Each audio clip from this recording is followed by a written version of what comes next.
And I shall also share my screen, which should be this one here. You're all seeing a mural screen with icebreaker and all of that on it. I'm seeing a nod from Chris. Thank you. That's fine. Brilliant. Brilliant. So what we're going to do this morning, welcome to accessibility update number 2. So we're going to go through the same thing I went through in the other meeting. We're talking about what we've been doing with A+NaPTAN, how we're going, what some of the questions are, kind of give you a sense of where we've got to, some of the outstanding questions, and hopefully also give you a sense of where things are going to go and what questions we're going to need to answer in the next couple of months. So first off, we'll start with our icebreaker. So we're going to do name, pronoun, where you're from, a local authority or something like that, and the favourite type of bus, because I thought it's a good one. It gets everyone to give me their geeky knowledges of buses, because I just go the double-decker ones. And then we'll go through the plan and we'll run through all about A+NaPTAN. So to start off, hey, I'm Dr. J. I use they as a pronoun. I'm the service designer business analyst who's acting as a service owner for NaPTAN. I work for DFT as a consultant from ThoughtWorks. My favourite type of bus is your standard London buses, although there are some really nice ones now that are fully electric that are on the 63, and they've got like faux wood paneling on the floor, and I really kind of admire that attention to detail of doing faux, like into house interior wood paneling style flooring, and I think that's a very interesting design decision. So Chris, you're the next person up as I go down my very short list today. Fair enough. Good morning, everybody. I'm Chris Burkett. I go by he, him, and I work for Oxfordshire County Council. My favourite bus is, well, any one of the nice battery buses we've got running around Oxford City at the moment. Particularly like the single-decker. I don't know the type, I'm afraid. I'm not a racer. I don't know the type of bus, but made in Britain, I'm assured. Very nice. Oh, I have to come up. So you've got fully electric buses now zipping their way around? In the city centre, yes, or the wider, call it the smart zone. It sort of goes out to the local suburbs. So yeah, nice. The smart zone buses are all electric, major operators. I will have to get me and BB to come and do an amble into Oxford and to come and have a look at it. And also, when you do. Absolutely. Graham, you're the next person up. Yeah, Graham Harris. I work for Derby City Council. I go by he, him. We don't see double-decker buses in Derby, which is interesting. But I suppose my favourite buses are the kneeling buses, the single-decker kneeling buses. That's quite a revolution that we've got those now throughout. Well, all operators use them now in Derby, but I like the idea of the wood paneling. That's or the wooden floor. That sounds a good development. Yep. I think it's kind of, and I'm going to use the word lino, even though it's lino, but yeah, I know what you mean. Yeah, it's best not to call it wood lino, paneling lino. Yeah. Brilliant, thank you. And we'll get on to some questions. I will have some questions about kneeling buses as we truck along with some of this. Ian McGregor, you're the next one up. Hi, I'm Ian McGregor. Use he, him. I work for Connect Tees Valley, and I'm just getting to grips with NaPTAN after taking over from Di, who's attended these meetings for a number of years. Favourite bus to ride on as a passenger are probably the new electric buses that I've been on in York, and we're about to, our local stagecoach depot is about to go fully electric with 64 of them coming in the next few months. Nice. But I do have a soft spot for the Bristol LH because that's the bus I passed my testing. So. Are they the big old ones with all the chrome that I think of as a bus, the sort of ones that were in the 1960s movies when they went to the beach and things like that?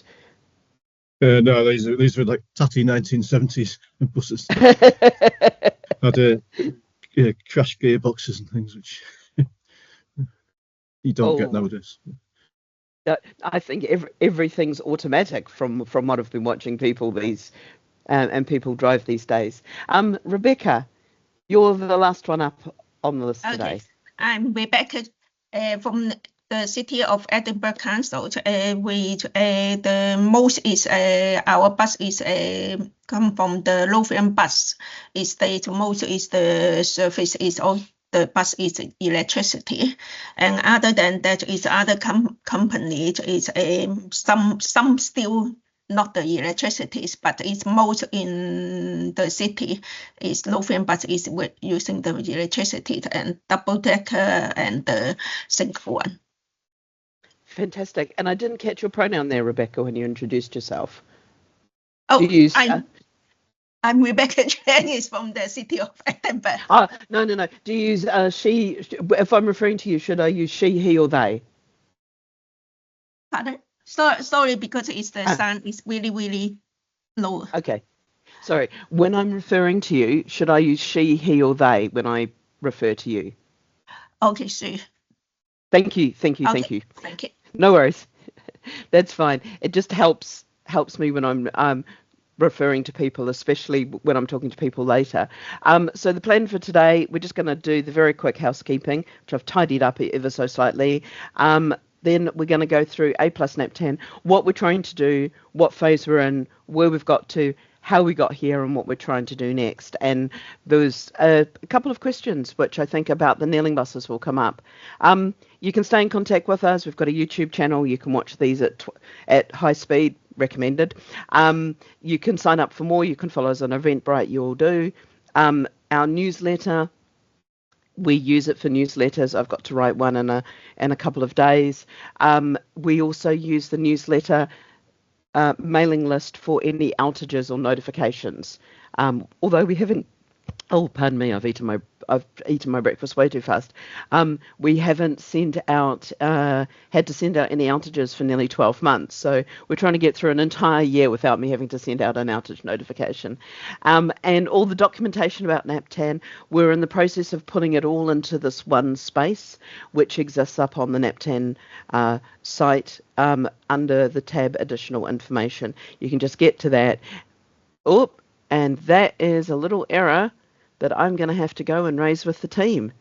We've seen it a couple of times before, and it means there's a little permissions oopsie going on. I will go and take that to the team. Normally, you can click on that link, the demo, and it opens up. So I will raise that once we've finished this meeting.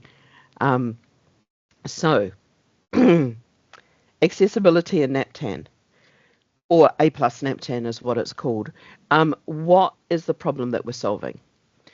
So to go back to the very start, we've got Beryl, who lives in Bristol, who wants to see her friend Beverly, who lives in Birmingham, and she has no access needs. Then we've got Brenda, who's in an electric wheelchair. She also lives in Bristol. She also wants to go see her friend Beverly, who lives in Birmingham. So the two of them want to plan their journey from Bristol to Birmingham, which is a multi-operator, different operators of the same type of transport, multimodal, more than one type of transport, and multi-LA. It's crossing those local authority boundaries. So Beryl can use a travel planner, probably Travelline, but there's many others that you can choose. Google as well, Apple. She can plan her journey in one place, and she has all the information she needs to have agency and autonomy over her travel plans. So she can choose which train to catch, what time to go. If she wants to stop and have a look somewhere in the town, she can make those decisions based on the information she gets from the journey planner or from the travel planner. Brenda also tries to use a travel planner, but she cannot plan her journey in one place. To get the information she needs to plan a journey, Brenda, because she has access needs to check in with every operator, mode and local authority to find their accessibility information. And she generally cannot gather it all, the information, to have agency and autonomy over her travel plans. So there's three options. One, she tries to make the journey. And the other one is she decides not to use public transport to make the journey. And if she uses a private vehicle, the government misses out or we miss out on our CO2 emitter goals. And if she decides not to travel, we miss out on our societal inclusion goals. Does that make sense as a broad statement to everybody? Yes. So why is Brenda not able to do this? And this is kind of going back into the depths of NaPTAN. So in the early 2000s, late 90s, early 2000s, NaPTAN was created. And what it took was all the little silos of transport information between different local authorities and put them all together into one data set. And NaPTAN describes the what is where, what bus stops are where. And NaPTAN stops are defined in a consistent format with each having a unique identifier. Now, the consistency is doing a lot of work in that sentence, but there's a very clear format that everyone uses to describe a bus stop. We know what people mean when they describe a bus stop. Brenda is unable to do the same because the data Brenda needs is in a whole pile of silos. For every operator and every local authority, the information that she requires is held in different silos. It's not joined up. It's not using the same language, the same way of describing the same things. And sometimes, even if the data exists, it's not surfaced up to passengers. It exists within a local authority, but there's no way of getting that information up to passengers. So that's pretty much the situation. The outcome that we want to create is Brenda can plan a journey using a travel planner. She's able to view accessibility information within the travel planner, and the information Brenda views is consistent between mode operators and local authorities. So when somebody says this is step-free is used a lot, but it's got no formal definition, and it's different in different places, which catches some people out, because what's step-free for a manual wheelchair or what's usable for a manual wheelchair might be too steep for some electric wheelchairs. There are a whole pile of inconsistencies that we want to help smooth out in how things are described. So the first question that we get asked as we plan to do this is, why bus stops? Why not work on the King's Cross St Pancras end of the problem? Because we can essentially look at the accessibility problem across a spectrum.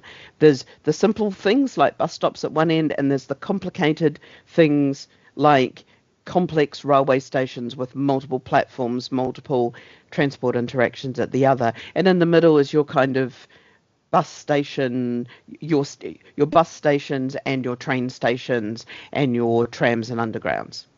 So why did we decide to focus on bus stops? Three main reasons. One, they're 97% of the NaPTAN data currently. So we can basically say, here is the NaPTAN data. This is what we're going to cover. They cover the first and last mile of any journey. Most people use buses to get to and from train stations or metro stations or airports and things like this. And there are many areas where the bus is the only transport available. So there's a lot of parts of the country where you need to take the bus to get somewhere. We also based our personas on interviews with users, being informed by both the Central European standards and the Atkins work on rail accessibility. Atkins have a number of personas that are, so again, using the social model of disability, which is a way of looking at accessibility as society's problem of including somebody rather than somebody's problem of not being able to use a space. And it's just a slightly different way of how you talk and how you think about things. We also made the decision to begin with wheelchair users, as bus operators are reporting the accessibility of their buses, whether or not they've got ramps, they've got a wheelchair space, as part of their trans exchange. They say accessible, yes, no within their trans exchange. So we can know via the data that an accessible bus is travelling through the town, but we don't know if you can go and hop on that bus. We don't know which of the stops within the town you could go and actually use to get on the bus. So that's the sort of small end of the problem that we're going to start to solve. And we've got our private beta personas. We're working with two broad ones. The first one is mobility. So we're focusing on Brenda, who is in an electric wheelchair. We're using electric wheelchairs because they're a little bit more sensitive to gaps, slopes, and bumps than manual wheelchairs. Because they're much heavier, there's a couple of other restrictions. So it just allows us to really, really be a little bit hardcore on how we think about mobility. And then we're also working with blind users or visually impaired users, and we're using visual cane, which is Gary, who walks with a white cane, or uses a white cane to get around. We're using him as our other persona that we're focusing on, and then we've got somebody with a guide dog and somebody in a manual wheelchair as kind of additional personas that we want to look and see if there's any nuances and differences that we need to be aware of. Do we need to create two versions of mobility, or do we just need to adapt ever so slightly what we talk about? These are some of the questions that we're going to be working on. So those who've been around a while will go, hey, but was in 2010, wasn't there a lot of effort put in for the Olympics to create a data set that told us about the accessibility of the network, at least based around London? And then in 2016 or 2014, it was updated for Birmingham for the Commonwealth Games. And why can't you use some of that? So we started off using this data to build our proof of concept. We then went and investigated the data to go, what could we get from this data? Is this data that we can use? And what we uncovered is reliability was one of the biggest problems. So both of these stops in the Olympic data set were listed as wheelchair true. So it was saying to a wheelchair user that you could use this stop. Now, as somebody who walks with a cane, one of these stops feels quite usable. The other one doesn't. For clarity, the bottom one, this is a bus shelter, apparently. There is a bus flag just there, and the bus stop is all the way along that line there. It's not accessible. And so what we wanted to do was to go, how do we create a baseline set of data for all the bus stops in NaPTAN? Now, if we're looking at all the bus stops in NaPTAN, that's about 400,000 stops. Even if we're just looking at the marked stops, that's quite a bit across 4 countries, England, Scotland and Wales. And we wanted to set up a model that we could use to cover that. That is ambitious. Nobody's done anything like this before worldwide. I think the next biggest one down is under 10,000. So we are orders of magnitude and complexity beyond everyone else. So how are we going to do this? So our first thing was, can AI tell accessibility? Can AI, using its eyeballs or its AI eyeballs, look at a bus stop and give us accessibility? The short answer is no. It can't do that, but what it can do is it can see or detect street furniture. And by detecting street furniture, we can then go and infer how accessible that stop is from what street furniture it's got. So we started off with a hand crank. So this is doing everything by hand and humans to prove our hypothesis in basically the cheapest way possible. We did it almost on pieces of paper. So our first hypothesis that we played out was that trunk stops are more accessible than branch stops. So essentially we said those high frequency stops that you've got running through towns and villages and parts of your local authorities where you've got more services are going to be more accessible, are more likely to be accessible than the ones that get 1 or 2 buses a day. And it sounds simple, but it was kind of one of the first things of going, which bus stops do we start with? So we started to try to find the trunks. So we looked up the number of buses per stop, and we had to work out whether it was the number of buses or the number of routes that gave us the right measurement to find the trunks. We can plot this in a histogram, and we do this for every local authority because you're all slightly different. What's frequent in London is very, very different to what's frequent in other parts of the country. What's frequent in an urban or a suburban area is quite different to what's frequent within a rural local authority. So we use the local authorities and themselves and look at the number of buses per stop, plot a histogram, and we choose only the top stops. And we've done a lot of work as a team figuring out how we find those top high frequency stops. We then went and looked at them with a Google form, and we use this Google form here, which I'll scroll up to the top. And this enabled us all as a team to talk about the same things that we saw. So we put in the ATCO code, the date we did it, we took some screenshots, we figured out what date the Google map capture had been done. And this is important because sometimes we needed to go back a couple of captures to find a clear view of the stop. If there's a bus in the way or a cars parked along the road or something like that, we sometimes had to go back slightly within the Google map street views to understand exactly what we were doing there. We then, once we got a clear view, we then looked at the surface, so whether it's permanent or soft, because this is important, especially if you're in a wheelchair. You don't want to be landing in the middle of sand and things like that, because that can really impede your ability to have an onward journey. Then we looked at tactile paving at the bus stop, because some of you all have tactile paving on the edges of bus stops, and we made sure that we understood which tactile paving you're using, because while there are standards, there are differences, there are regional differences. London has its own I'm going to say language of tactile paving on the street, and also what we're uncovering is the urban local authorities all have their own slightly different ways of doing these. So we're capturing that, whether there's a controlled crossing nearby. This is quite important, especially for your visually impaired users. It's also quite important for a lot of people, what type of crossing it is. We called this a curb cut. I realise now it should be called a dropped curb. A curb cut is the American terminology for it.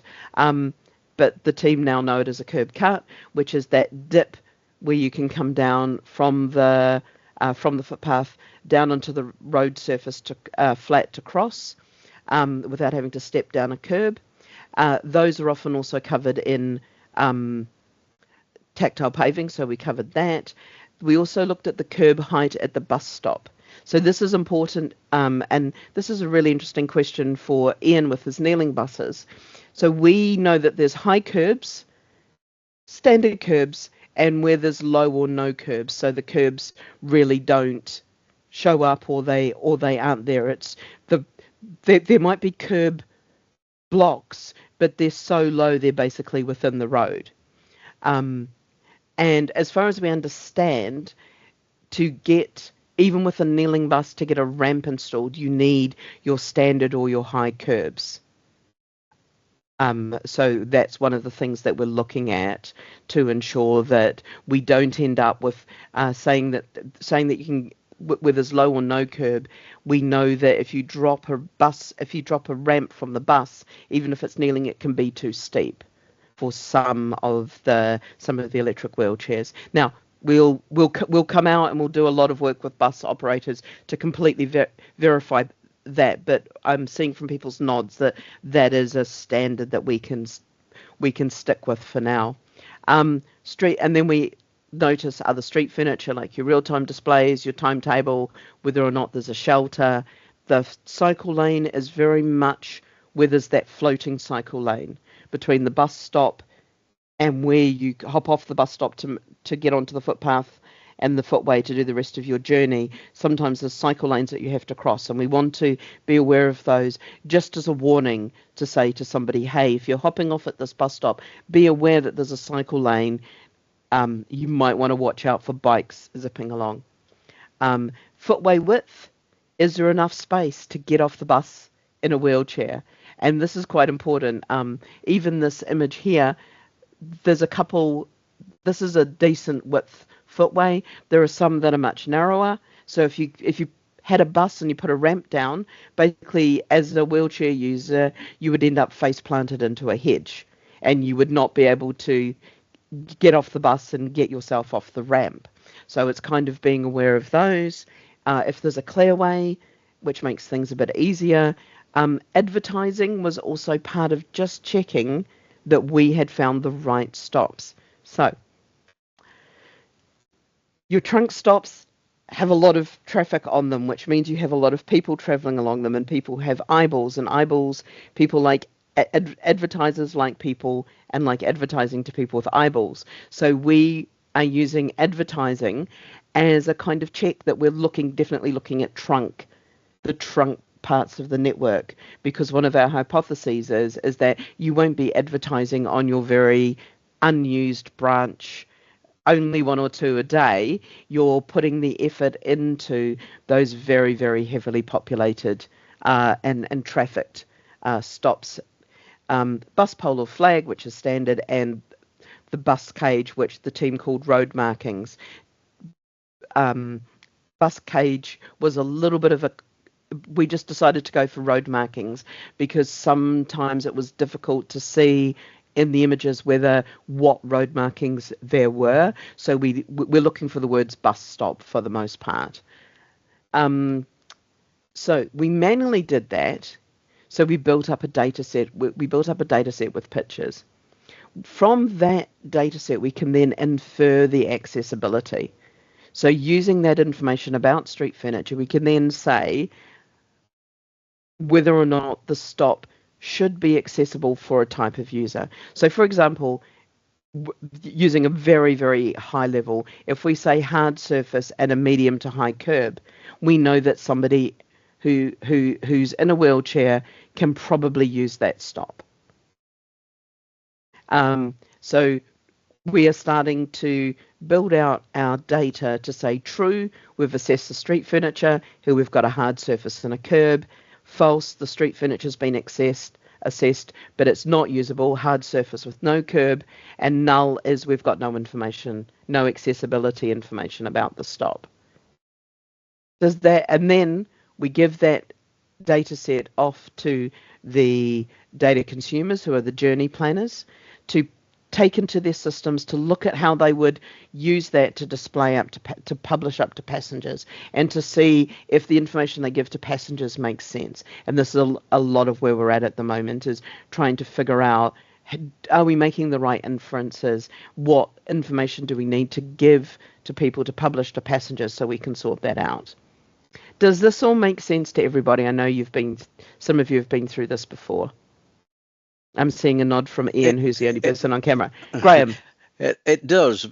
I think a lot of it's the devil's in the detail, really, and I think there's a lot of contention about what an appropriate curb height is to make it accessible. In Derby, we installed a lot of high curbs about 15 years ago, 180 millimeters high, and when I came into the job a few years ago, my brief was to take those out again, because we found that most of them were scuffed, and there was quite a lot of damage to the front corner of buses as they pulled into them, because space is restricted in Derby, and so buses don't have a very clear run into the stop. They come in at an angle by and large, and I observed on a few occasions actually a bus stopping away from the curb, to prevent it getting damaged. The driver stopping away from the curb, and then passengers having to step down onto the carriageway and back up onto the bus again. So we've gone full circle, really, in that we're taking those high curbs out at the moment. And the advice that we're following is to some extent based on Transport for London advice, which was dated 2017, that recommended 140 curb height, which is a bit of a compromise. It's a bit more than normal, but it's not as high as a proper bus curb. So, but I'm mindful of the fact that within the local region, the East Midlands region, each authority has got a different standard as to what an appropriate curb height is. So, there lies some difficulty really in assessing what's accessible and what isn't. As part of our decision, we did consult the operators and made sure that all the buses operating in the city had ramps. But interesting as well, we were told by the operators that the kneeling height of their buses is 255 millimeters, which is quite high, isn't it? So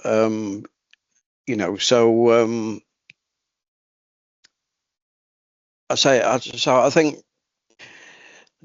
I don't think there's universal agreement really about what an appropriate curb height is, and to some extent it depends.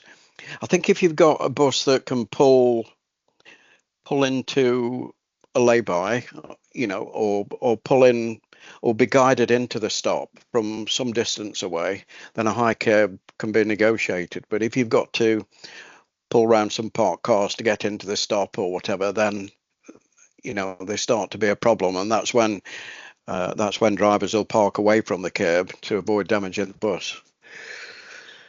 That makes tons of sense, and it's also what we've seen when we have been looking at Brighton. We know that Brighton has some quite high curbs Yes.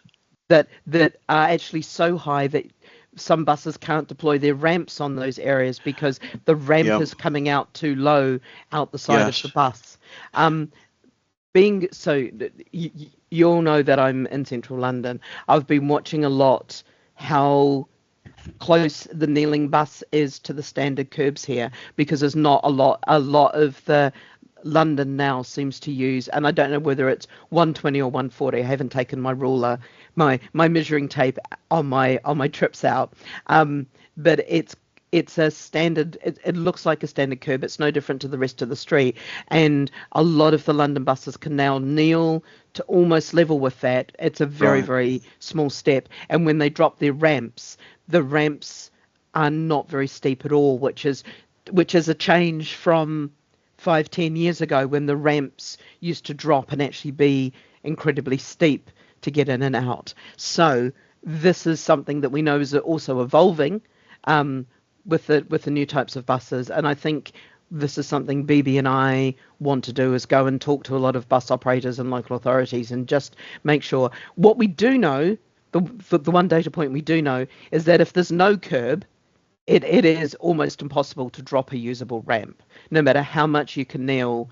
And with the length of the ramps, they end up so steep that most electric wheelchairs are unable to use them, because electric wheelchairs can't be pushed in the same way that manual wheelchairs can. So manual wheelchairs can use a slightly steeper ramp, but if you're in an electric wheelchair, which weighs a good couple of 100 kilos, including batteries, they struggle a lot more with those extra steep gradients. So what we're essentially using at the moment is, if there's no curb, then we know that you can't drop a ramp there. If there is a standard or a high curb, we know you're very likely to be able to drop a ramp. And we know that there's detail and there's devils to pull out, but for the moment that's as blunt as we're being to try to get some data out. Does that make sense, Graham? Yes. As you said earlier, if the curbs are too high, there's a possibility that the ramp doesn't ground on the footway. It can actually be sloping back, up. So it's So and so it's so I think it's debatable whether it would be. Some authorities consider accessible bus stops as the one that have got high curbs, but may not work in practice. And this is why we wanted to come up with something that we could apply across all local authorities to kind of smooth this out a little bit, and also raise some of these questions, because we know that this is not a one and done. This is not something that we can do and go, oh, we've done that, we'll never have to touch it. We know that this will just continue to evolve, and as buses technology changes, as how we put curbs in and our decisions around them change as well. So the next thing I'm going to talk about is, so that was the hand cranked bit, and the team went and did, I think it was like 3 or 4 local authorities this way to prove our hypotheses, to make sure that we understood what we were seeing, and to build up what sort of data we could look at. The next thing that we decided to do was we changed one step, and this is what we're working on now. So we're now getting AI to look at the street furniture and not human eyeballs. So we're training up AI to go and have a look at, to use the data from our hand cranked information and from the LA data set. So if you've sent us any data about what street furniture you've got installed and you've included photos, that's been amazing because that's allowed us to build a really rich training data set.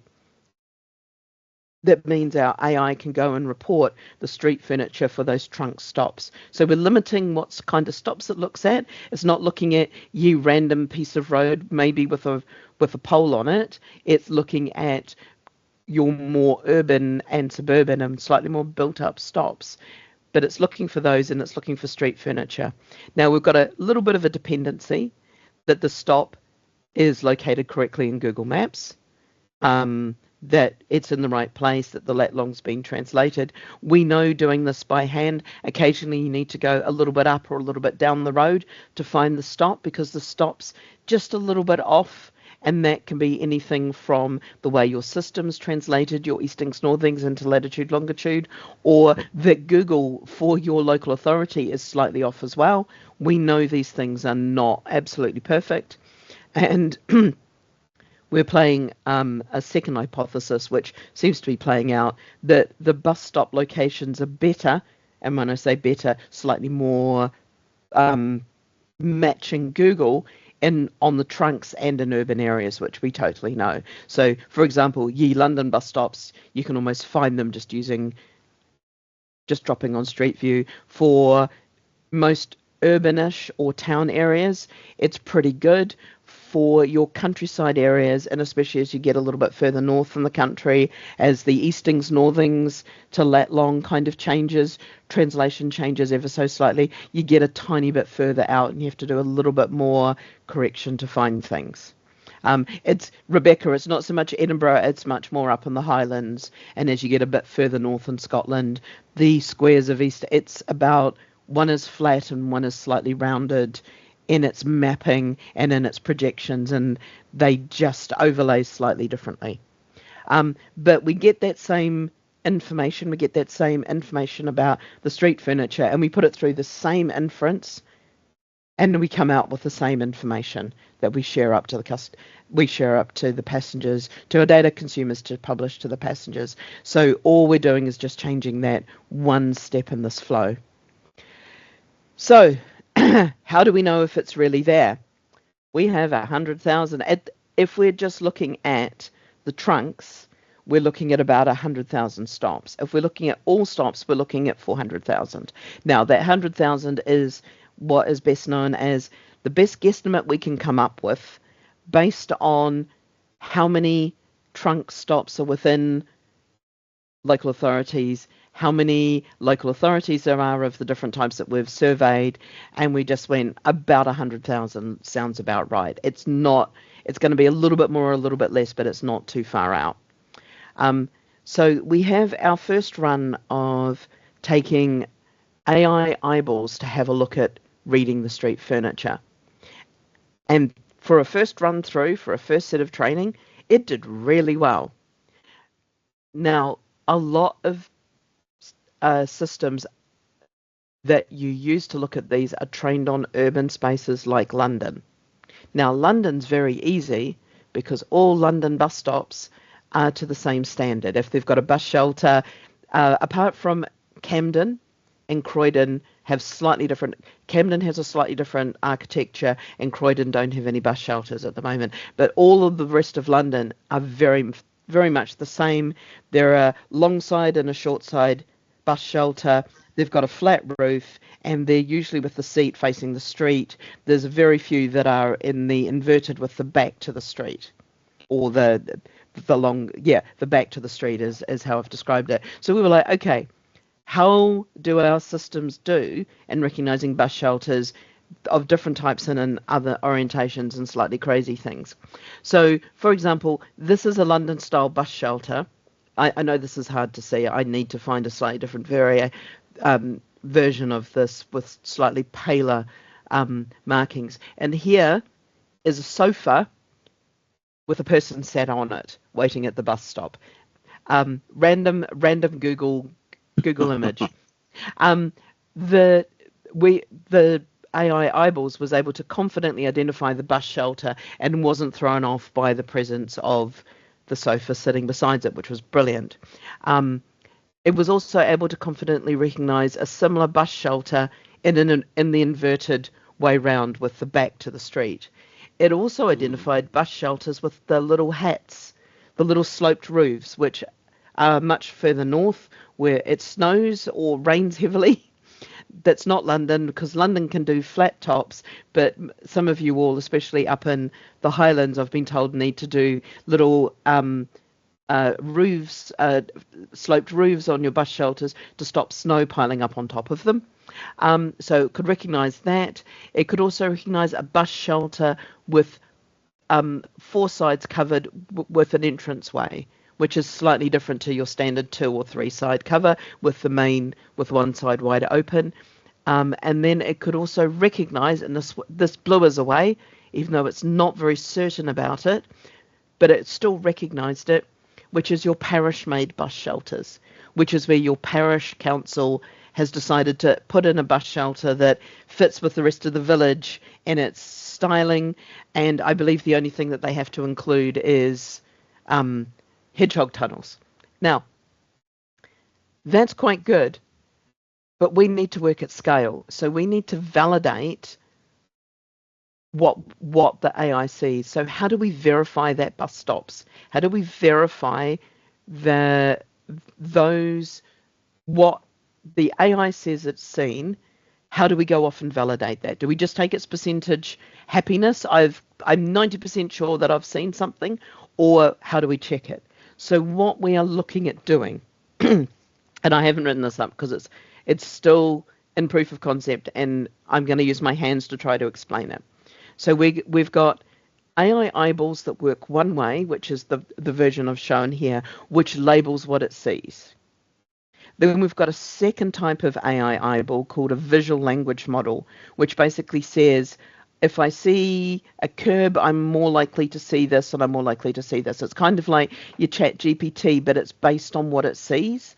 So there are two different ways of looking using AI to see what's there.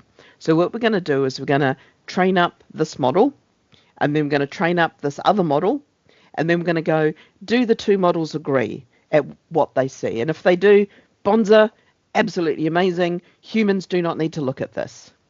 If they disagree, humans need to look at it. Now, what we're hoping with 100,000 is that we can get this number down to around 1% or less, the number that humans need to look at. So we're going to look at the two models and see if we can get them, if we can train them up to be in relatively tight agreement, training them up independently, and then being able to say, hey, if these two models agree, then we're pretty certain the thing is there.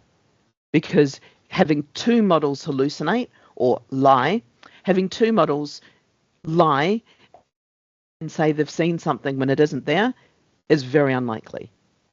Having two models say, I'm 90% confident that something is there, it's very, very likely that it's actually there. Does that make sense to everybody as a concept? So is this to establish whether it's a trunk stop or not? Oh, no, this is to establish the trunk stop we're literally just do by the number of buses that run through. We can do that without needing AI. This is to determine if you've actually seen a bus shelter. Right. So, for example, this is saying 0.4, so it's 40% certain it's seen a bus shelter. That's one type of AI. The other type of AI looking at that might say, I've also seen a bus shelter and I'm also pretty certain it's there. So if they're both certain it's there, brilliant. We're pretty sure there's a bus shelter there. If one of them says, I think I see a bus shelter, and the other one says, actually, I don't think that's a bus shelter, we're going to have a human look at it. Yeah. We're going to try to fall it out. So what we don't want to do is to tell somebody there's a bus shelter there, and in fact, it's an electrical circuitry box, or it's the outside of a car dealership, or it's something completely random. We've had overhanging trees in some situations, especially in rural situations, being read as a bus shelter by some of the systems that we've been looking at. So we've done lots of little proof of concepts of taking a number of a number of stops that we know cause a few problems and trying them through different models to see how the models react to them, because it's those complications that bring up all of the edge cases. Does that make sense to everyone? Yes, thank you. Yes. Brilliant, thank you. So scaling's going to be hard. We're working on it. We have a pipeline. Now, one of the brilliant things is we're one of the first teams in government to try to take AI-generated data that we're inferring from into a production system for distribution. So we're having to go through quite some checks and procedures to ensure we meet the government guidelines and agreements on how this is done. And this brought us a couple of technical challenges because people looked at the work and said, oh, you need to check this. So we've needed to change some of the technology we used. It was good to experiment with, but it didn't quite fit as a production system. For example, one of our labeling technologies would make the labeled data available publicly, and that's not something that we could do as the government. So we then turned around and moved to a self-hosted version of a labeling system, and we found a way to migrate all of our data without having to rebuild it. That was really amazing, because we could have had a good week or so of having to redo a ton of work. We also went for a set of AI eyeballs. So we were using YOLO V8. We've then found that detectron's a better fit for our systems. So we had a look at how we should put this together. We started training up YOLO, and then as part of this review, it was brought up that actually detectron is a much better fit within our systems, within the ecosystems that we're using of AI tools. So we're currently just retraining detectron. Which brings us on to training AI. This is super geeky. Don't worry too much. I'm going to go through it very, very high level. Training AI is a bit of a learning curve. Quite some learning curve. So you want AI to learn what street furniture's, how to recognize street furniture, not memorize it. So it's the difference between rote learning and kind of learning the concepts. And some of us are old enough to have gone through school where we rote learnt a lot of our arithmetic and a lot of the ways of just our times tables and stuff like that. And we didn't learn some of the concepts of how to play with numbers. So what that means is we're very good at doing very specific things, but if we need to do something a bit general or something falls outside of that, it's much harder. And that's what we want as an AI system that can learn the concept of what is that street furniture and not just memorize, not just rote learn the data. Does that make sense to people? Yes. Yeah. Brilliant. And we also want to be accurate and also run at a reasonable speed and not use all of the compute in the world. So there's a play-off between how accurate, how certain we want it to be, and how many times it's going to look over the image and work through it and think about it and do all of those things. And this is actually reading up on the DeepSeek, I think it is. They're quite interesting in how they've played off that accuracy, and that is something, their models will be something that we sit down and start to look at whether we can use some of the ways that they've used to reduce the amount of compute that they use, reduce the amount of brain power that they use to train. Can we do something similar, or is our system simple enough that we can just run it as we are? But also we want to find ways to reduce how much compute we use, because compute costs money, but it also costs CO2. So what we don't want to do is use several countries worth of CO2 to go through and look at AI images, because that is not going to help our CO2 emitter goal. So these are called hyperparameters. I don't know why they're not just called parameters, because that's what they are. But in AI world, everything's hyperactive. So they're hyperparameters, and there's a large number of them for AI systems. I've just mentioned a couple here. So our team has done work that extended the amount of images we have. So we've got about 400 images. By reversing the images, we suddenly had 800 images, because we just mirrored them. Then we're also doing some work around the resolution and the color depth of the images to also extend them. We've improved the training of the AI. We know what it can easily see, bus shelters and poles, and what it struggles with, curbs. Curbs are my nightmare. Curbs are the things that I'm constantly trying to think about. And we've also found ways to avoid memorization and detect it when it happens. And this is called overfitting. So if you're ever reading an AI paper and they talk about overfitting, it means literally the models memorize some data. And we want to keep our overfitting as low as possible and our learning as high as possible. So are we going to plan? This is an interesting question. We're wildly ahead of any plans that we made for this work. If you recall, about a year ago, we had a wild idea and we started a discovery in an alpha. We spoke to you all about, we had some ideas of what we were going to do, the questions we were going to ask and answer, and we had a wild idea of doing both a discovery, firming up those questions, and an alpha doing the technical proof of concept within the same 10 weeks. Now, it was supposed to be 12 weeks, but I forgot to include Christmas and Easter holidays when I planned it, so we suddenly discovered we had 10 weeks to do about 16 to 20 weeks of work. Team got it all done, and it was really amazing. We answered enough of the questions that we knew what we were going to try to do in the private beta. We started it off. We thought that we'd be planning to start looking at AI by April.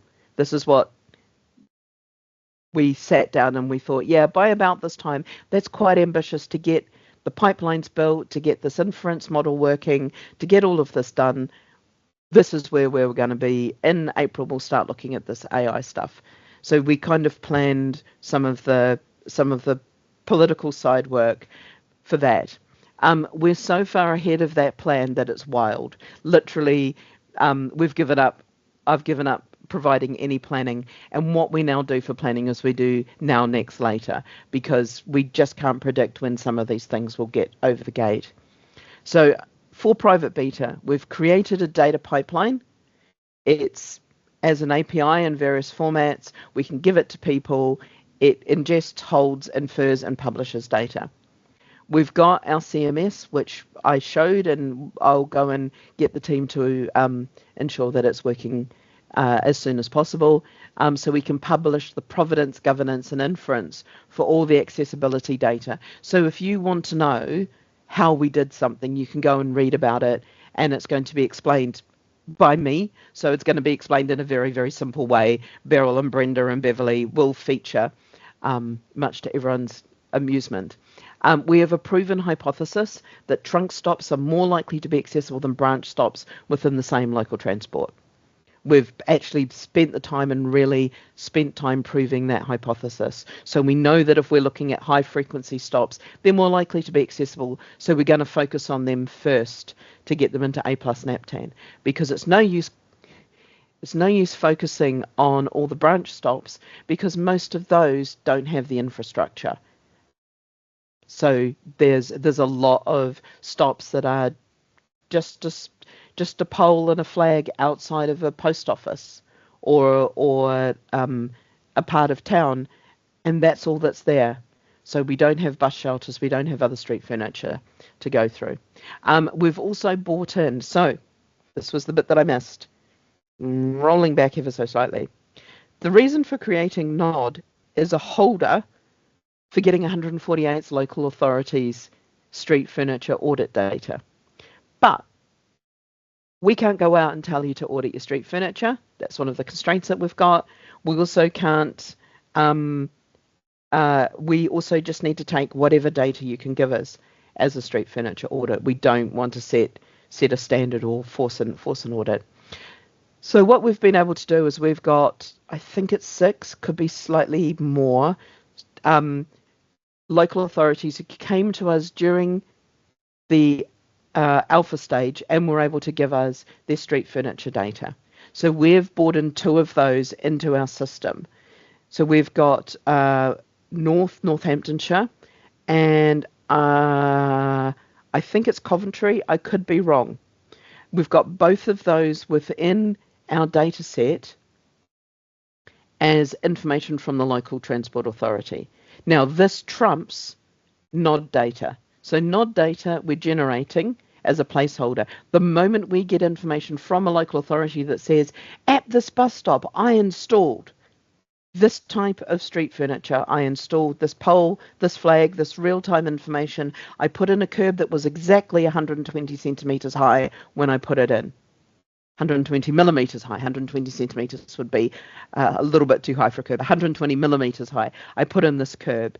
We take that as trumping our nod data. Does that make sense? Because we know that if you put something in, you put something in and you know about it. So where we've got this, the nod data as a placeholder for where a local authority hasn't been able to get us the information on the audit. For some of the larger local authorities, you might have all of the information on your urban and suburban areas. You may not have the information on your more rural areas. So we can still provide some information about those bus stops.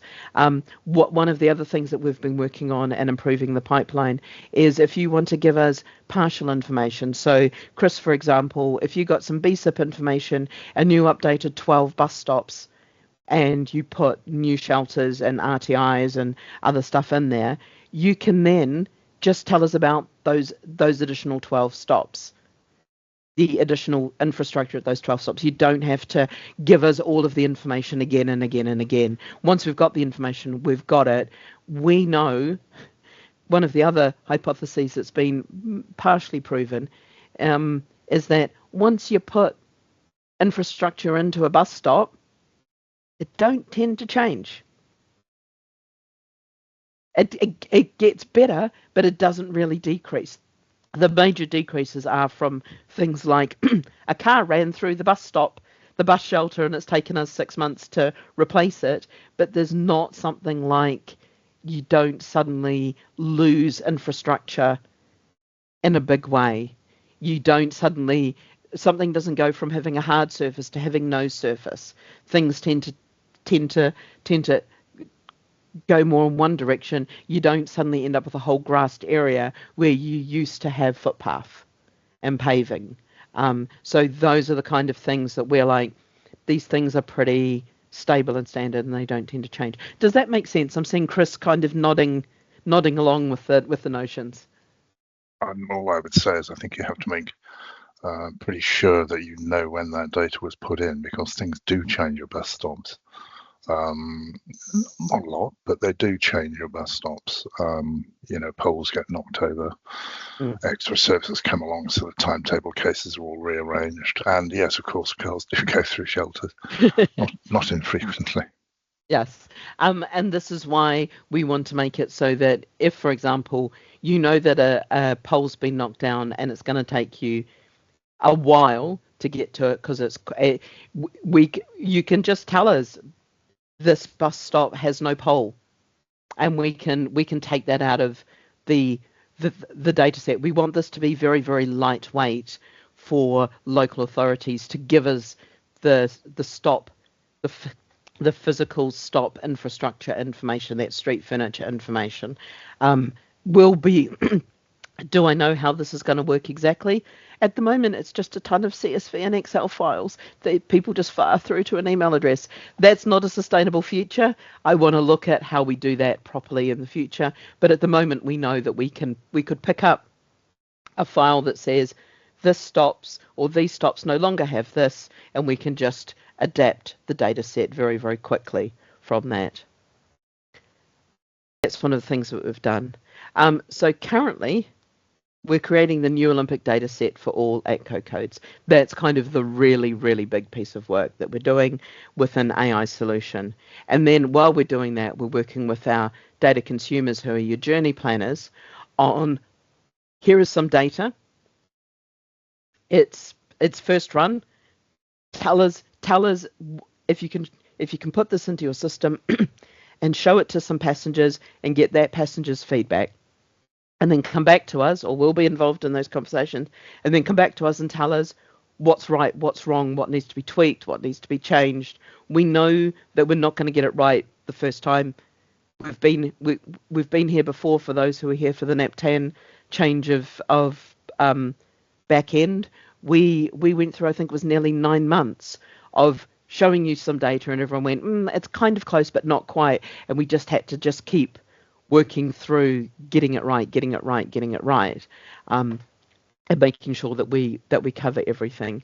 And then the bonus that we're able to add, so we're working on wheelchair accessible, mobility wheelchair, sorry, and then the next one is adding in visual cane.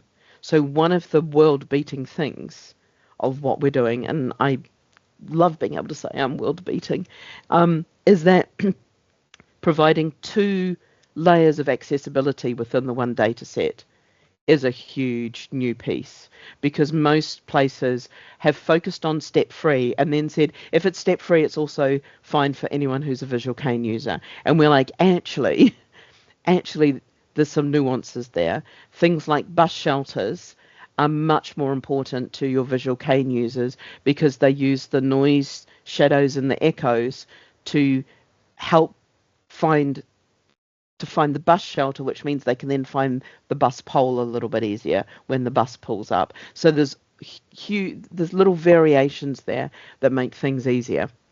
The next bit is bringing in the street furniture data for all the LAs we connected with in the alpha phase. And Ian, I know, pardon me, I believe Di and Amy were both working on doing some audits of their street furniture as part of some of the work that they were doing, because we shared with them our street furniture form, which we're happy to share with anyone. If you're wanting to do an audit, we can tell you the things that we're looking for.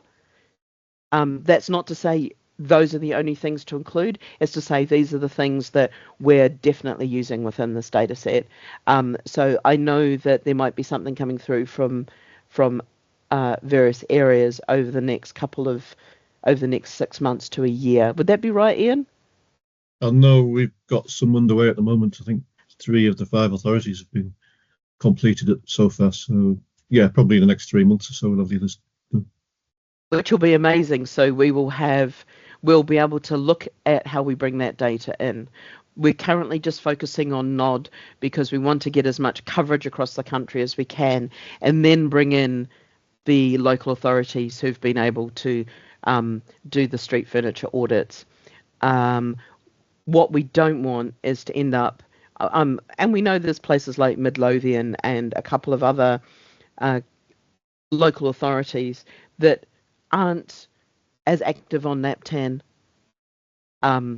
that may not be doing, that aren't coming along to the meetings, that may not be quite up on some of this work. So we want to make sure that the passengers within those localities, within those locations, actually have something to work from, which is why we need to get NOD in while we work with the local authorities to get them a little bit keener to be involved and engaged, and a little bit keener to understand what can come from this. The other thing that can come from this data is we will be able to tell you from the inferences how much of your bus stops are not accessible by these various inferred measures, which is also really useful for taking this off to some of your funding sources, saying, hey, by the way, we know that 10% of or 50% of this particular area in town needs some investment because these stops are not usable by these particular people with access needs. Does that make sense? And then the later is bringing in rail stations accessibility, and I can touch on rail stations if you'd like.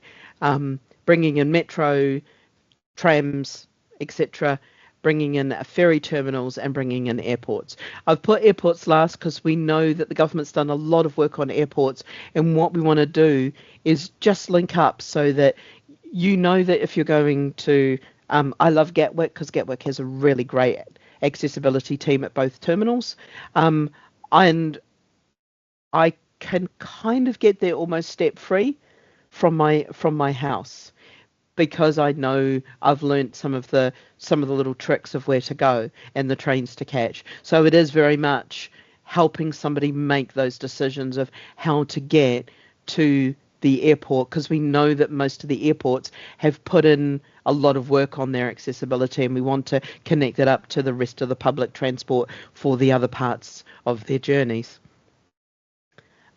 So we now have a couple of options. We've got about 50 minutes, 45 minutes. So you can ask me anything about A+NaPTAN, and or we can go and talk about rail replacement buses and what we're doing there. Or we can just finish early, whichever you want. I've got an observation I'd like to make. That's are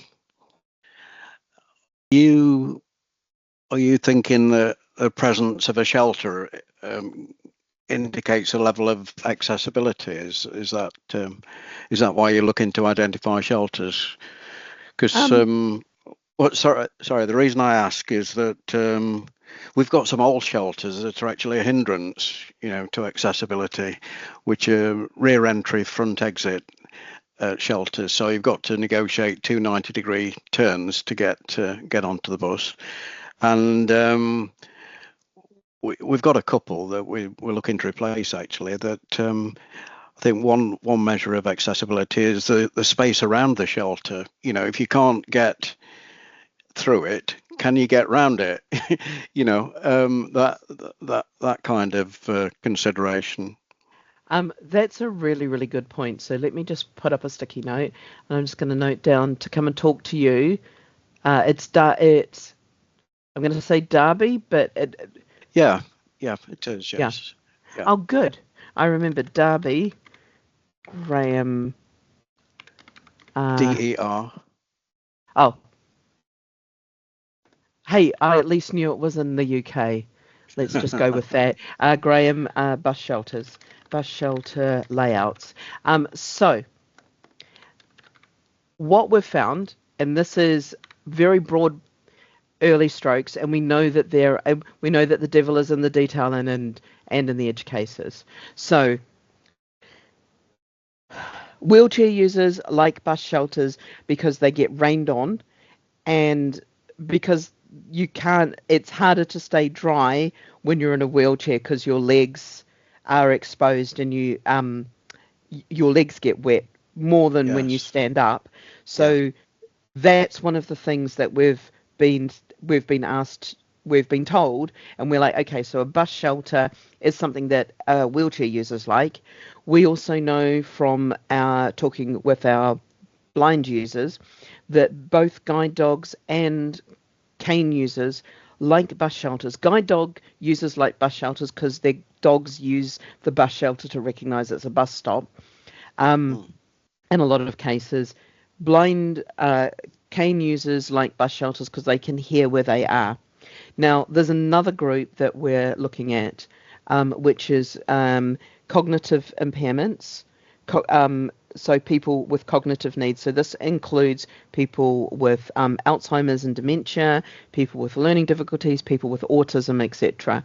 Now, one of the things that they like bus shelters for, again, is it helps them recognise a bus stop because it looks like a bus stop. Now, right, yes. That's all said. That's why we're looking for bus shelters. I'm also very aware that there are some bus shelters, and I can show, and I'll go back to this diagram here. We're very aware that this bus shelter here is a nightmare for wheelchair users. Yeah, that's the type I was referring to.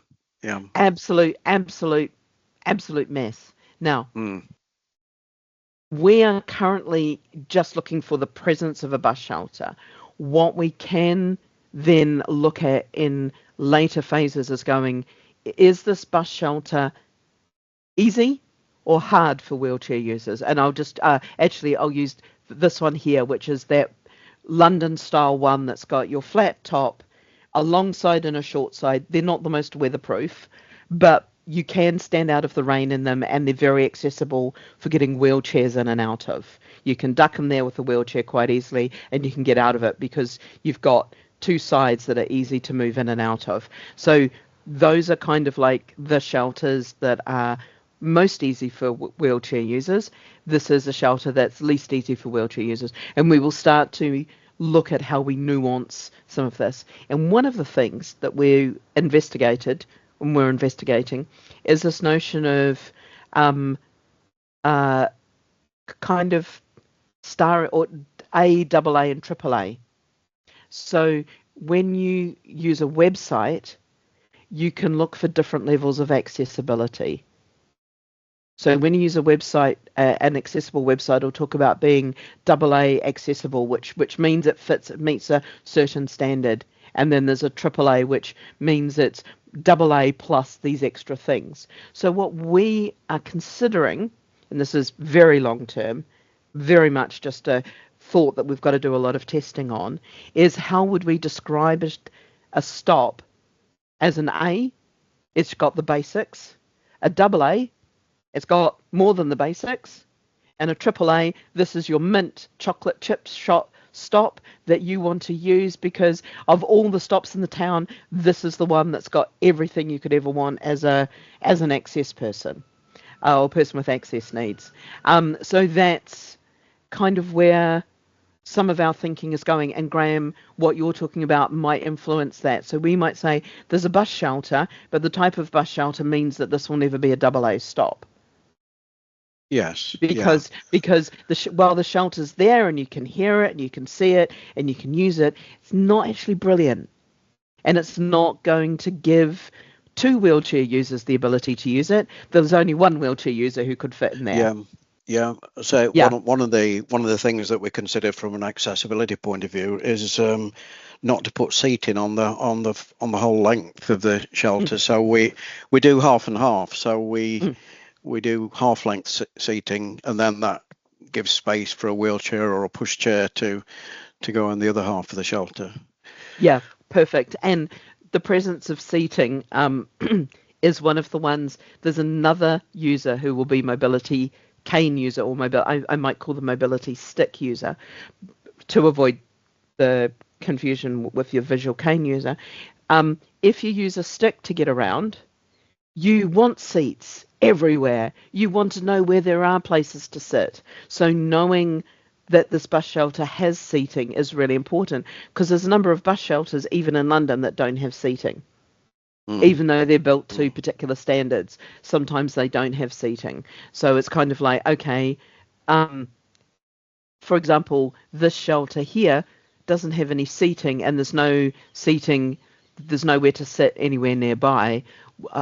Admittedly, this one does also have a sofa, but it also has a row of the inbuilt seating along the back here. So it's kind of, can we detect and indicate that? For the moment, we're just going for, can you find the bus shelter AI? But what we want to do is look at how we train and refine and get more and more and more information. Does that make sense, Graham? So this is not a one and done. This is Nod will develop. The accessibility will continue to develop as the AI eyeballs get better, as the information gets better. Yep. Perfect.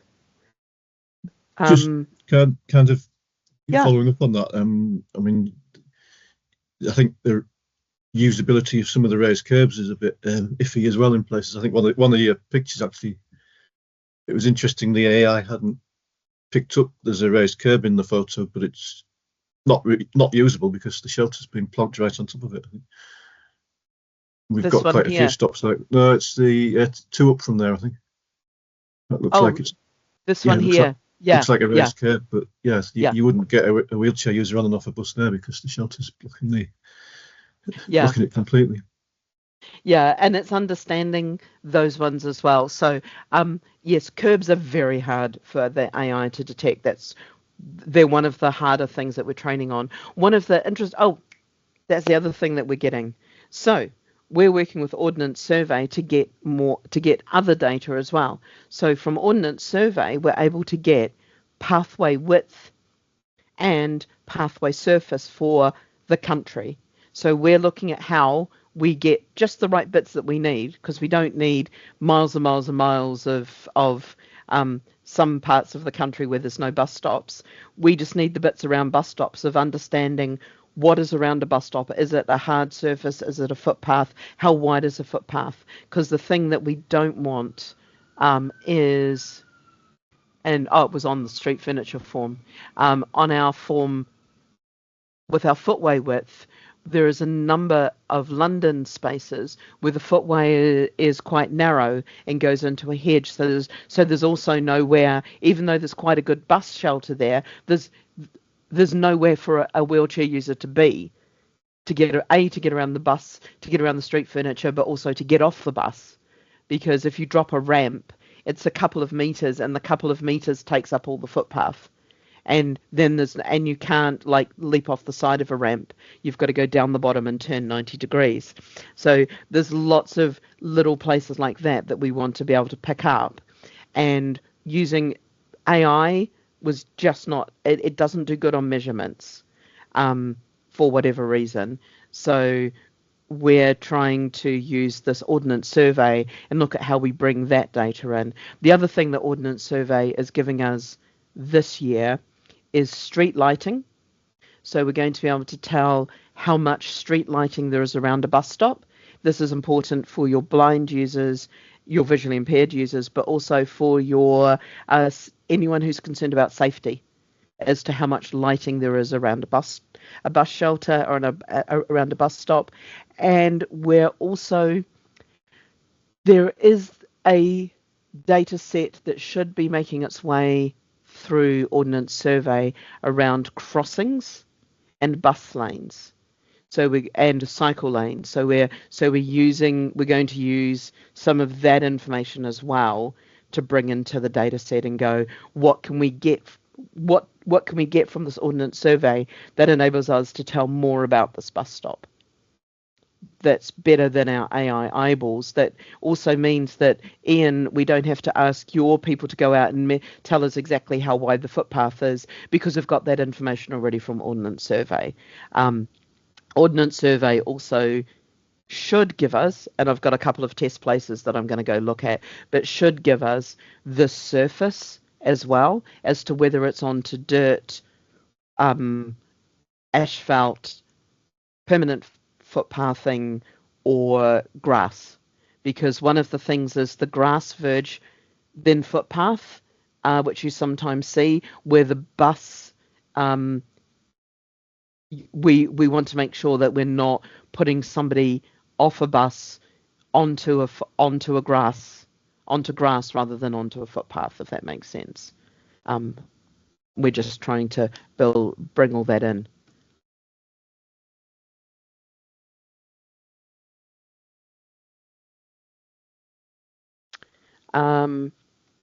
Any other bits on this? Otherwise, I will quickly run through rail replacement buses, because I think that's kind of important stuff as well, because it will impact some of you. I do love this bus stop, by the way. If somebody could give me the link to the street view for it, I would really appreciate it.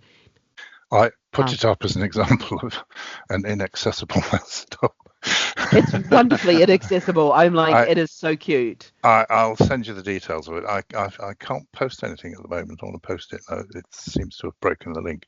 But I'll email it to you. Or throw it in the meeting chat, because I'll pick that up. I'll try that one. Yeah, I'll try that. Yeah. Yeah. Thank you. I don't know whether it's still like that. I haven't been there recently. I just found it on Street View. I couldn't believe it. Anyway, there we go. Yeah. Oh, trust me, I'm going to, one of my day trips coming up will be to, where is it? Langley Lane. Will be to Trenches Lane in Langley to actually look at this bus stop. And because just trying to figure it out, it's on a B road. There's a couple of others that I use that are just as inaccessible that are on A roads. And I will have to get myself a little high-vis jacket to go and take photos of them, because it's actually quite scary standing on an A road with no footpath trying to take a photo of a bus stop. It's quite a mad adventure. So where are we with rail replacement? Because this is also important for you all. Trains exist within NaPTAN as what's known as a centrally managed stop, or managed by DFT. and all train infrastructure is on the ATCO code 910. So everything starts with 910. So what we want to do is ensure that we've got rail stations, RLY, and we audit what currently exists, because that's a good starter for 10. We've got stations we shouldn't have, like Gare du Nord. We don't have stations we should have, because there's a whole pile of new stations that have come in. How do we get that information? How do we do it? So that's been one of the things I've been working on. We also need to put in rail platform information, and we need to put in rail platform information to take the accessibility data that has been audited for all rail stations, because it's available at platform level, not at station level, because it does make a difference. There are some platforms that are accessible and some aren't at some railway stations. So we want to be cognizant of that. So we need to bring in rail platforms. We currently have 2,700 and something stations and 3 platforms. You might note that there's more than 3 platforms at most railway stations. So there's quite a lot of rail platforms to bring in, and we're looking at how we do that. Then what we need to do is we need to add in rail replacement bus stops. Now this needs to be added in because of the PSV AIR regulations that came in, and there's been what the rail replacement bus people need is a list of all of the rail replacement bus stops, so they can build their next stop announcements specifically for rail replacement buses, because they don't need to know that they're going through this small town and that small town and that small town. They need to know that they're driving from this rail station to that rail station, and you've got 15 minutes before we hop off at the next rail station, and then we move our way on to another one. So they've got slightly different requirements on their next stop announcements and where they're headed to. But we need to provide them the data for it. So we're currently figuring out how to do rail replacement buses. And Chris is probably going to have a bit of a facepalm at this, but what we've discovered, rail station entrances exist in NaPTAN, and they were given to local authorities to try to manage, because the centrally managed stops was a bit of a mess at has been a bit of a mess since the early 2000s, and rail station entrances were given to local authorities. One of the fun parts of NaPTAN is 148 or more people have interpreted the same lines of the same schema ever so slightly differently. So some people have done this as the rail station entrance is the boundary between the national rail station and the local authority control. Other people have done it as the actual entrance. One of the things that we've found is there's a lot of stations that don't have entrances, and I'm going to say a percentage. We're just figuring out that percentage. There's also a number of stations that have multiple entrances, which is going to be really, really important for accessibility, that only has one RSC put in because of the way that the local authorities considered we're going to do the main rail station entrance and not the two platform side entrances. So we want to make sure that everything is there, so that if you're going to a rail station and instead of going in the main up the steps and down the steps, if you go around the side, there's actually a wheelchair accessible way of getting to this platform, and then you can get to the other platform using a lift. There's some really key bits of information there. So we're going to look at how we bring rail station entrances into the 910 data, because from National Rail we can get all of the entrances and exits from the station from their data set. Fingers crossed. Now I'm saying fingers crossed. It's there. It's how we get that data, how we pass that data out. So what are we doing at the moment? This is mad, but I'm going to go through it. So we have been able to use an API from National Rail, which gives us all of the in-use stations. So all of the stations that you can book tickets from on the National Rail website, which means that when the stations start to go live and you can start to travel between them, from them, you can actually start to book tickets. So this means that we know about stations as they go live. So we're going to use an API to get a list of the in-use stations. So this also brings in a rule that means only live on National Rail sites equals 910.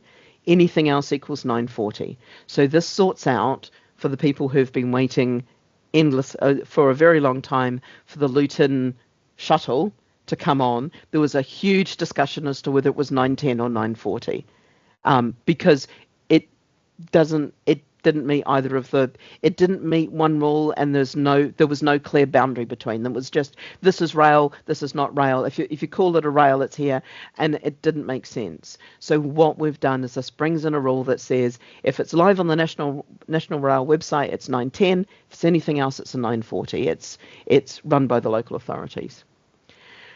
From the National Rail API, we can link into Darwin, which gives us the tip lock and the easting northings and a number of other things.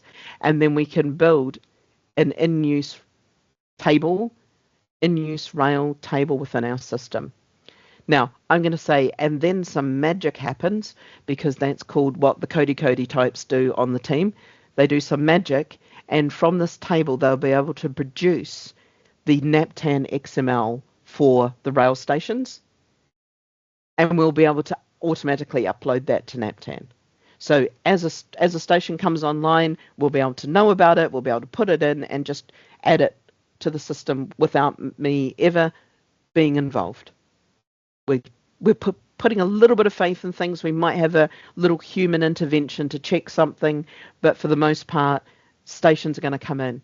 So what we've done is we've gone off and we've created an audit of NaPTAN, and we know what we need to clean up. So we've got 21 rail stations that are missing, which is more than a lot of people thought. Most people are telling me about 16. So this is telling me that the National Rail site is picking up those stations as they're coming live and as people are starting to pick them up. We've got 2,364, which match I don't need to do anything with. Amazing. We have 218, I think it is, where we need to do stuff with the name. There's name update and possible name update. This is where things like, and if I've got it on the rail audit here, it might be on the right. Yes, here we are, Adlington. Next one down. Adlington, Lancashire. So we've got Adlington, Lancashire, and here we've got Adlington Lancs rail station. Now, if we took off, or if we reduced rail station, we'd be able to put in Lancashire there and have it so that the name clearly matched. That's the sort of thing for a lot of the name updates. And some of the possible name updates are whether or not we use ampersands. And I know that sounds insane, but there's a number. Can I find one very, very quickly? Here we are, Ashwell and Morden. So one of the rail systems calls it Ashwell A&D Morden. Another system calls it Ashwell ampersand Morden. Ampersand, yes. And the NaPTAN is Ashwell ampersand Morden. So do we ampersand everything and make sure that we ampersand correctly, or do we and everything and make sure we and correctly? So these are questions that we're just going to be taking around and asking a few people before we go ahead and do those name updates, which is why there's a possible name set. And there's also 160 to remove. This is 160 stations that no longer exist. Some of them are listed on NaPTAN as closed, and closed in 2010. Some of them are things that are not in Great Britain, so they're not in England, Scotland, or Wales, like the Gare du Nord or Brussels Midi. Yes, I know. Every single time I mention the Gare du Nord. So this is the cleanup that we're going to do, and we're going to produce the 910. We'll be doing lots of communication as we do these, because we're going to be doing some of these in batches as well. The other thing that we need to do, for those who aren't aware, there are 5 Clapham junctions. There are 5 Clapham junctions because there was no platforms. So the different platforms got grouped into these different stations and the rail station entrances. I don't know how that was done. I'm going to find one Clapham junction, move everything to that one Clapham junction, and have it have all of the platforms, all of the entrances, and be the Clapham junction, and get rid of the other 4. So that's cleaning up rail stations. Rail replacement buses. Rather than asking all of you to go in and put in your rail replacement buses, what we're going to do is, our first MVP is, we've got a list of rail stations. and we've got a location for the rail station, RLY. We're going to add in a rail replacement bus that's at the same location, and we're going to suggest that the radius that the systems use is 200 metres, because we know that for 80 to 90% of rail replacement bus stops, they're within 200 metres of the station. So if we do that, we cover pretty much everything. And a kind of a bit of a, I'm not going to say bodgy fix, and a very MVP fix. Give me a second. Then we're going to go through and remove the rail replacement buses where they don't exist. We know there's about 20 stops across the country which are in the fens, on funny little islands in the middle of Essex, which is also probably part of a fen. There's all these little stations that don't have rail replacement buses because they aren't anywhere near roads. So we're going to take those ones out. So you're going to know that if you've got a rail replacement bus, it's definitely a station you can run a rail replacement bus from. Then we've got a number of edge cases, release 2 onwards, based on data availability. So if the rail replacement bus is beyond 200 metres, we're going to add it in the correct place. So we're just going to move it, put it in the correct place, and give it like a normal bus stop size, which I think is 20 to 50 metres, depending on the systems that you're using for here be your rail replacement bus stop. If there's 2 or more rail replacement bus stops at the station, we're going to add them in the correct locations. So we're going to put them on, there's a couple, for example, at Leeds, there's 3 or 4. We're going to put on those 3 or 4 because they go to the different places. We'll have them very clearly marked in the correct locations. So if somebody's planning, if a TOC, a train operator, is planning a rail replacement bus from Leeds, they can know which rail replacement bus stop the people should be leaving from. The other one is if it's using an existing bus stop, what we're going to do is we're going to have a rail replacement bus stop and just put it on top of the existing bus stop, because then the people running the rail replacement buses don't have to go and get different sets of ATCO codes across the entirety of the country. They can just grab this one that has all the rail replacement buses, and if that bus stop moves, we'll just make sure that we move with it if it moves up and down the street. It's kind of a little bit, that's simplified, but by putting it on top of the bus stop, it just means if you're doing rail replacement buses, you only need the one data set. You don't need to grab all these different ones and know all of the other parts. Now we know there's some edge cases. We've got edge cases like London Turnpike Lane is the rail replacement bus for King's Cross, because you don't want to run the bus all the way into King's Cross. You drop people at Turnpike Lane and tell them to hop on a train or a tube into King's Cross. The same with Newbury Park for Liverpool Street, and there's a number of others. Now, these are edge cases that we will get to. For the most part, doing this from doing the top 3 or 4, we're going to be pretty much getting most of the rail replacement buses in the right place. And then our final goal is to have all the actual rail replacement buses in the correct locations with any kind of warnings or notes. There's a couple that we've found that are minibus only and things like this. Does this plan make sense?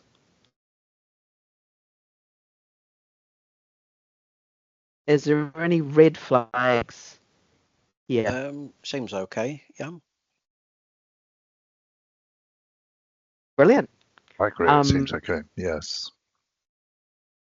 It's kind of trying to get us at least something usable from the start, and then just keep on refining and refining it, which is kind of the way also that we're doing with A+NaPTAN. Like, we're trying to get something usable, and we'll just keep on refining and refining it as we get more information and more pieces. So that's pretty much it. We've got 20 minutes left.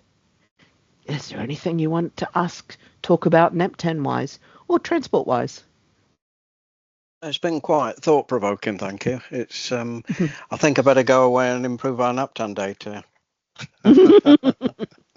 Is there still a plan to have some sort of mapping, or has it happened already and I've missed it?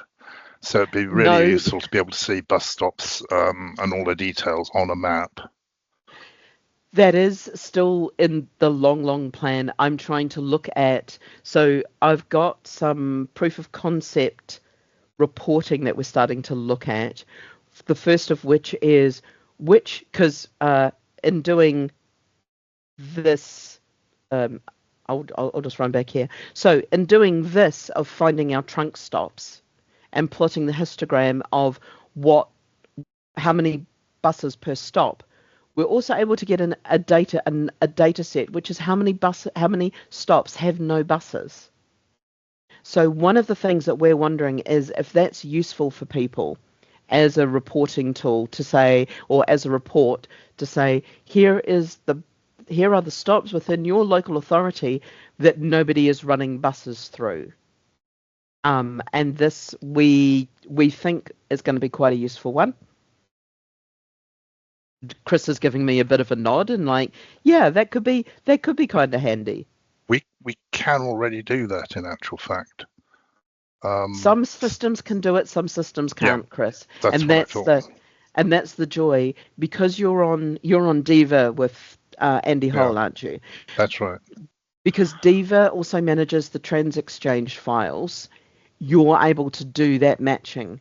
Yeah. A lot of other local authorities who aren't on Diva or aren't in that combined, where they're also producing Trans Exchange files or only producing a subset of them, they can't do that full matching. So Okay. we're able to do it as a side outcome from what we've got here. So we're looking at, okay, how do we publish this for the people for who it's going to be useful for? The other one that we can pull out, which is a little bit more contentious but interesting, is where the bus operators are renaming the stops. Because we're able to get all of the Trans Exchange files and we can do some work to basically say, this stop is called this and it's been renamed here. Now, and it's be renamed, and what we need to do is pull out the bus operator and the route that they're renaming and how many, and is it the same for all uses of that stop, or is it only just this one route or this one bus operator that's renaming the stop? So it's kind of bringing that information in so that we can start a conversation between the local authorities and the bus operators as to what the stop should be called. And this is stuff that I'm slowly working on around how we name stops. I know that there was stuff in the past around creating a utopian name thing that didn't account a lot for the passengers' current experiences. So what we've got is Beverly, who lives and has been in a place for a long time. She's a local. She knows the local name of a stop. She's got her visitors, Brenda and Beryl, who need to find the stop that she's talking about. If those stops have different names, life's going to get a little bit complicated. So how do we allow for local names and names that people from outside the area need to know or can parse very easily? And one of the ones that I always use, and I know people are going to be sick of it, is Dunton Road versus Old Kent Road Tesco's. Dunton Road is the official stop name. It makes no sense because nobody ever calls it that. Nobody's ever called it that in their life. And in fact, when the bus says it's going to Dunton Road, the most commonly asked question of everyone who hops on the bus to the poor bus driver is, are you going to the Old Kent Road Tesco's? Which the poor guy just says yes. And I believe several operators have since just put up Old Kent Road Tesco's, even though some of the announcements from TfL and that will still try to say Dunton Road, they are saying Old Kent Road Tesco's, because it just means that passengers hop on quickly and are certain that they've hopped on the right bus. So we want to be able to help everybody have that conversation around how you name stuff. And if it needs to be called, for example, Stockport Bus Station, and the locality is Stockport, call it Stockport Bus Station, and we'll then publish to. One of the things that I want to do is talk to all of the journey planners and say, hey, look, it's really simple. Here's a really simple bit of code. If the locality name appears in the bus stop name, suppress the locality. It's really simple. So if it's Stockport Bus Station, and if you tried to do it programmatically, go Stockport Bus Station, Stockport, you can just suppress Stockport and you can just have Stockport bus station. Here is the stand that you need to go to. And it just makes it so much understandable, because when you've got 20 bus station stops in your system and they're for 2 different bus stations, there's creating, the confusion, the woe. And passengers are just not getting the information that they need. So I'm trying to turn this around and help us do something with the naming a little bit. And identifying where bus operators are changing the names and getting into that conversation of why, hoops, are you changing the name for? And why do you need to change the name? Because that's what my passengers ask for, because that's what everyone asks as they hop on the bus, and it slows the boarding time massively. So let's just put up a sign saying we're going to Old Kent Road Tesco's. Those kind of things is kind of what we want to get into that conversation about, and ensure that it's lined up, because this is creating tension between the bus operators and the local authorities in places as well. And if we can smooth it out by being a bit more chill about the rules, and the rules having the right vibe, that's far more important than having really, really strict business rules. So, Chris, I know the tool that everyone loved was the Ito World, or found useful from the old system was the Ito World tool. What we're trying to do is pull apart all the functionality in it and understand what's really good functionality and what's functionality that people are using in their systems. If your system isn't giving you good mapping, how do we make it so that we cover as many people as possible? Does that make sense? That was a very, very long answer for mapping. Maybe there's other things that we're prioritizing right now, because we think they're a little bit more useful and a little bit easier, but they enable us to build the right places on the website to get those reports, which will then allow us to go, is this the right place for building in mapping, and what level mapping do we need to build in?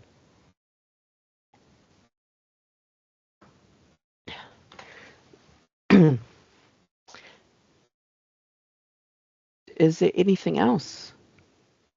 Just to comment on that mapping question, Google Street View is very powerful, isn't it, really? When we use it, I probably use it 10 times a day to look at different bus stops, and and just have a look what's there actually. And it's valuable as well that you can look historically at historical photographs as well. You can look back in time and see what something was 10 years ago. If you've got an argument with an adjacent property owner, you can say, well, the stop's been there for at least 20 years, as evidenced on Google Street View. So it's a really powerful set of data, that is. But it does rely on the NaPTAN data being up to date, particularly to have the coordinates right. So it's not just having the NaPTAN. I was just grabbing one that I know. It's not just having the coordinates up to date. It's also, and I'm picking on Chesham because it's slightly out, and this is because of the Eastings Northings. You all only have to provide Eastings Northings, and yes, yeah. That is then converted into latitude longitude. Some systems are converting it within a couple of meters, and we've built a little tool that enabled us to check that. Some are converting it within slightly wider limits. For example, here I dropped on what should have been right besides the bus stop, and you saw that I had to kind of circle around and go up and down the street a bit. That's because the coordinates, the Eastings Northings are right, but the translation. Now, there's two things. One, the bus stop's in the wrong place, and the bus stop needs to be moved ever so slightly in NaPTAN. That's option one. Option two is it's in the right place in Eastings Northings, but its translation into latitude longitude is slightly out, and Google uses latitude longitude to map everything. So this is where, especially for your branch stops like this one, this is very clearly a branch stop. I will just zoom out. I'll just close out one, and we can see when I click on it, It's a branch stop because it's only got one bus that runs, and it Yes. really and there's no upcoming because it's not the right day. In fact, if I go on this side, I might actually get some more see departure board. It's not got many buses that run. The 9:34 a.m. is tomorrow, so those are all the buses that you'll be able to catch today from this particular bus stop. So we know that it's a branch stop. We know that it's not widely used. When we get into sorry, and I'm sorry to anyone who feels like I'm picking on Chesham. I just happen to know these particular stops kind of a little bit from personal experience. When we get into Chesham and I drop Peg, which is apparently the name of the yellow thing, you can see it's basically bang on the bus stop. So Yes. we know that the locations for your trunks are slightly better, and this is a trunk stop. If I just click on it here, you can see that we've got a ton of buses, and our departure board is well full. So we know that this is a trunk stop, and these were stops that I used to show to the team the theory and what we're looking for, and then we use that to kind of build up our hypotheses of is Jay right? Does this work across other stops? So that ability to locate is really interesting because it changes almost per bus stop at times. And Chris's system, because it's Diva, we actually did a really good check, and it turns out that Diva's doing quite well on its changes, and it's within about 30 centimetres, the lat long and the eastings northings. If the bus stop is located in the right place, you've got the right eastings northings. For the most part, it's very close. But what we're finding is when we start to look in the more rural parts, that becomes quite wild. And the bus stops are nowhere near the roads. So I could even show you one that's a little bit wild that's not in Chesham. Is latitude and longitude is latitude and longitude more granular than no easting and northing? No. I can send you a white paper. I won't send you the white paper. I could send you a white paper from Ordnance Survey on the translations. Translation is nasty. If I can describe it, one is talking about a curved surface and one is talking about a flat surface. Right. And in doing that change, you move things ever so slightly. So they're both as precise as each other. You can get down to ridiculous levels of precision. We know the level of precision that it needs to be at, which is 1 metre by 1 metre, which is what the Ordnance Survey gives us. And the latitude, longitude, because of the way that it splits up the world, it ends up, I think, they're 3 metres by 3 metres for the latitude, longitude that they give. Now, one of the reasons I know that is to do autonomous vehicles, you need to be down to 20 centimetres precision. And I'm like, we can't even get 1 metre, we can't even get the same 1 metre square within the same 3 metre square at the moment. We've got a long way to go. I'm just going to give you an example of where things go a little bit awry. Are you going to show up? Are you going to show up? Show up for me. Here we are. So here we've got 2 bus stops, and you can see that this bus stop is not hitting the road, and this bus stop appears to be in the middle of the road. And that's because the latitude, longitude is slightly off from the eastings, northings. So there's the bus stop besides the road. This is kind of one of my favourite used bus stops. I've tried to stop and take photos of it. This is where I needed a high-vis vest. And there's nowhere to stand, and these cars are doing 60 miles an hour. Terrifying. So these are slightly mismapped, and they're slightly mismapped because of the translations, not because of the eastings, northings. Now, Google is not the only mapping solution. There's also Apple. We do the same checks on Apple. We also do checks on OpenStreetView, and they're all mapping slightly differently. And Chris, this leads to the question of the mapping stuff, of what mapping do we use? Because Ordnance Survey Ordnance Survey will give me a different answer to everyone else because it works on eastings, northings, not latitude, longitude.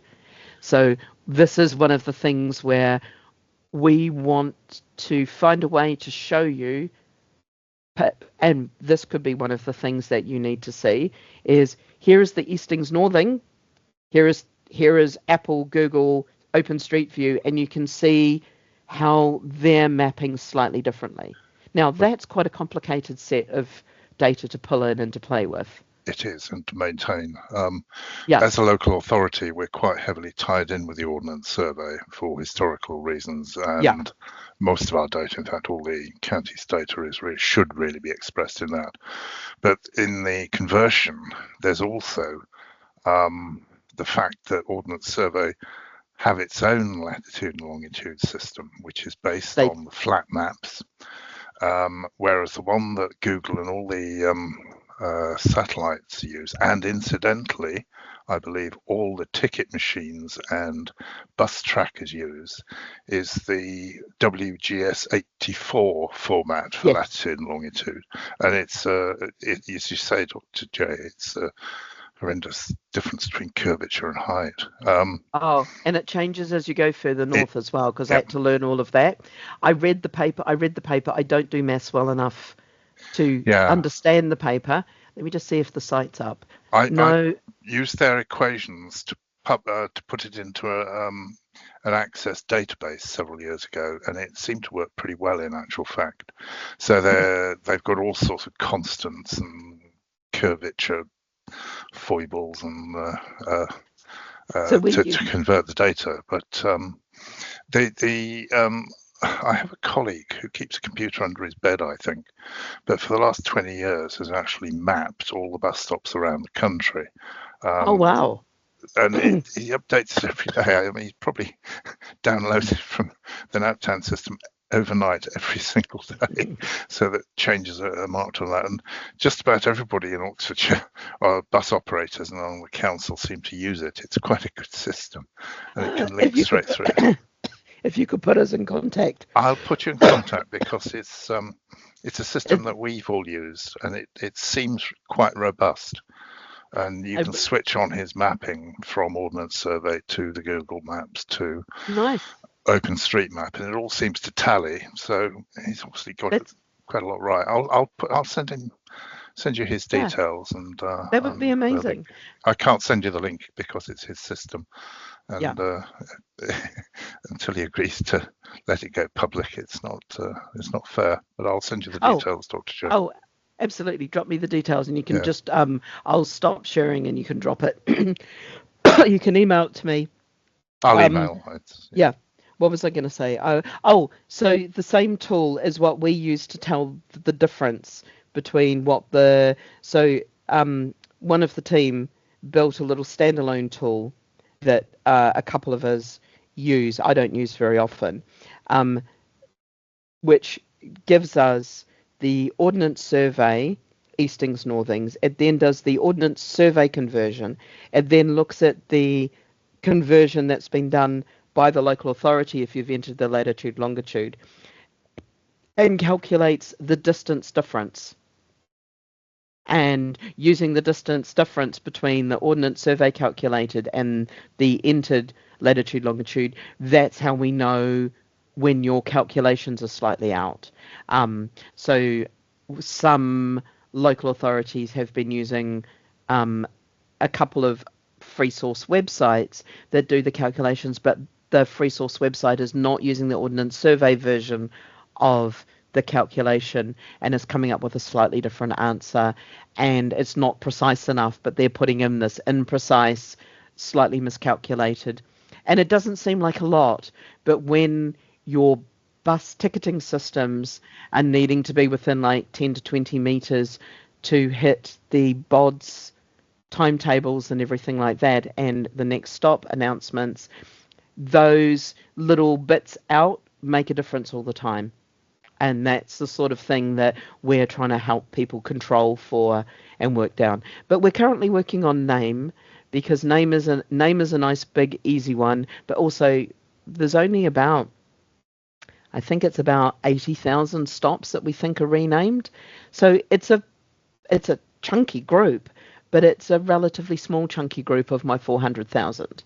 You know, it's a couple of percentages that are being renamed. It's not like 50% or anything like that. So we can get in and actually go and have, and it's the sort of scale that we can start conversations and just understand what the renaming is. And some of the renaming is literally just putting in a space to make it a bit more readable or something like that. So we need to go through and have a look at all the renames and think about the ones that have to be like brought to people's attention, and how do we do that.